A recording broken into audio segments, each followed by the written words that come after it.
Yeah, two things I think about the second year. One, we're all on the same page. We know who Michael is, so there's no kind of this group and me, and there are no secrets. And so I think that kind of has an impact also on the group because we're all together now. We're all on the same side, and we're doing scenes together. So we're hanging out together more. And there's something wonderful about coming back. I think even though you don't admit it, I think there's probably part of you that's going, I'm going to hold back to see if I get to keep playing with these sweet people. And then you do, and it's like, it's pretty cool. Now you get to see Michael behind the curtain. Before, all you saw was the presentation of Michael. You never saw him have a private moment. He never went, go away, you guys. Now you get to do everybody's in on the same joke. So it's more fun to have, several sides because Michael was one-dimensional last year, right up until the end. He was, hi, I'm a good guy kind of thing, And this year you get to see a very complicated demon. Don't you love it? I'm a demon.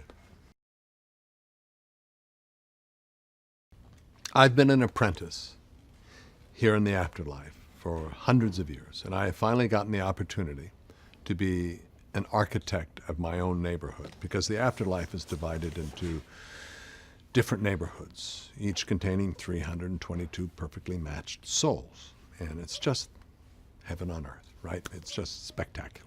And then in comes Eleanor, who's a clerical heir. And my pride, my creation, my beautiful Swiss watch starts to fall apart because she's like a grain of sand. She doesn't belong there. And so everything's off kilter, and it drives me crazy. I'm full of remorse, thinking that, it's my fault. And so there's a lot of that. And then I realize it's not my fault, that actually it's Eleanor. She admits that she's not supposed to be here, that she was a clerical error. I think I basically like her. I think I want to give her another chance. Chidi talks me into maybe she can become a good person here in the afterlife and earn the right to be there. So the pressure's on her even more to be really a good person, or else she's going to be taken away by the bad guys, and there really are bad guys.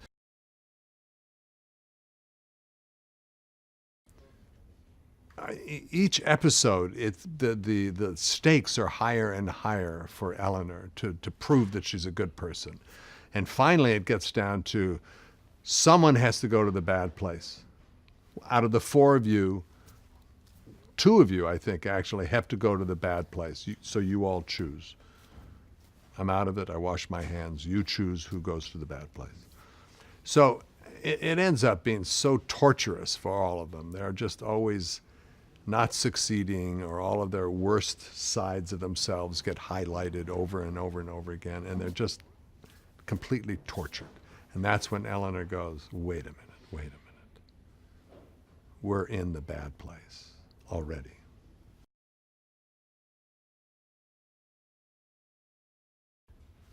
I think it's about something. I think it's a new world visually to look at.